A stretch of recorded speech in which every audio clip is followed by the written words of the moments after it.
Mes chers collègues, nous allons maintenant écouter les porte-paroles des groupes. Monsieur Jean-Pierre Magy, pour le groupe radical, républicain, démocrate et progressiste, sera le premier orateur pour une durée de 5 minutes.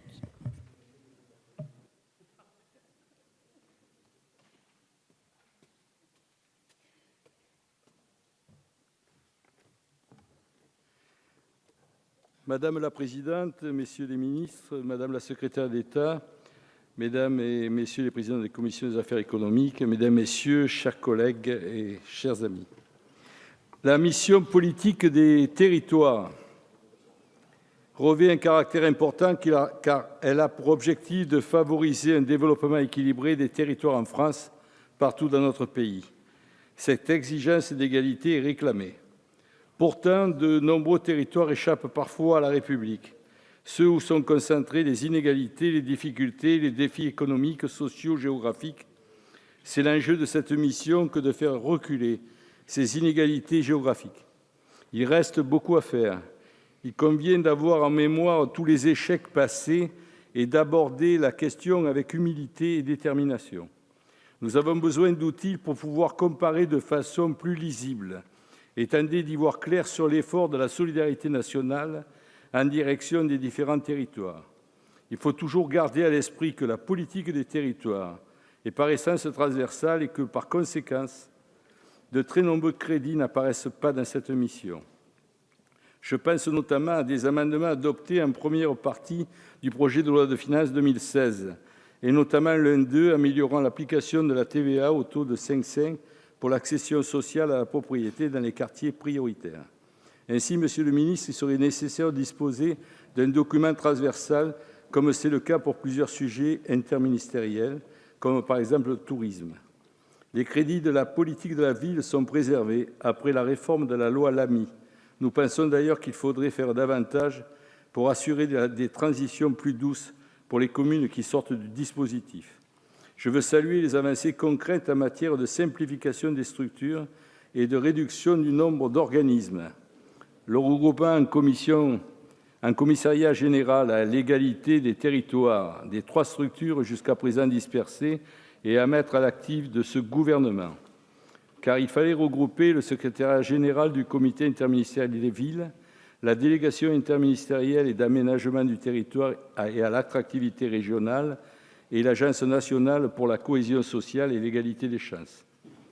Monsieur le ministre, pouvez-vous nous dresser un bilan de cette simplification et nous donner des exemples de convergence et d'optimisation d'actions de l'État?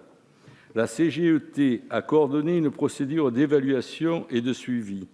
La soixantaine de mesures décidées au cours de comités interministériels à la ruralité, des mesures qui touchent à tous les domaines de la vie rurale, qui vont du numérique aux maisons de services publics, des stations-service isolées à la réforme des ZRR, des maisons de santé aux conventions ruralité en matière d'éducation, de la réforme de la dotation globale de financement à la mise en réseau des territoires, de l'augmentation de la dotation d'équipement des territoires ruraux à la politique des bourgs-centres.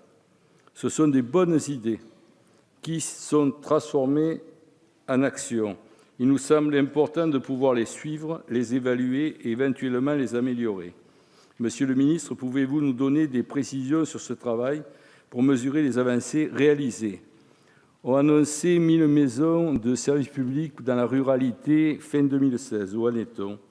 On a annoncé 1 000 maisons pluridisciplinaires de santé pour 2017. Où en est-on? Pouvez-vous nous expliquer comment ces dispositifs se traduiront dans le projet de loi de finances 2017 et comment ces maisons seront financées? En octobre, M. François Hollande a annoncé qu'1 milliard d'euros supplémentaires va être alloué à l'ANRU en faveur du nouveau programme national de renouvellement urbain. Il s'ajoutera aux 5 milliards déjà prévus et financés à 93% par Action Logement. Il s'agit d'une nouvelle dotation d'État qui courra sur toute la durée du programme. Pour la projet de loi de finances 2017, c'est donc 100 millions d'euros supplémentaires qui seront ajoutés. Cette rallonge ne vise pas que les bâtiments, mais dans la logique de l'ANRU, doit nous aider à développer tout ce qui fait la vie d'un quartier.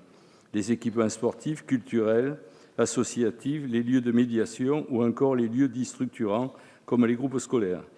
Les territoires ruraux comme nos quartiers, ce sont d'abord les femmes et les hommes qui les font vivre. Ils représentent un atout pour notre pays et nous sommes nombreux à pouvoir témoigner de leur potentiel. Il associe souvent une force, qualité de vie, tradition, innovation et solidarité. Madame la ministre, Monsieur le ministre, le groupe RDP votera les crédits de la mission, mais nous vous encourageons à redoubler d'efforts afin de lutter contre la diffusion du sentiment de déclassement et d'abandon. Merci. Merci, Monsieur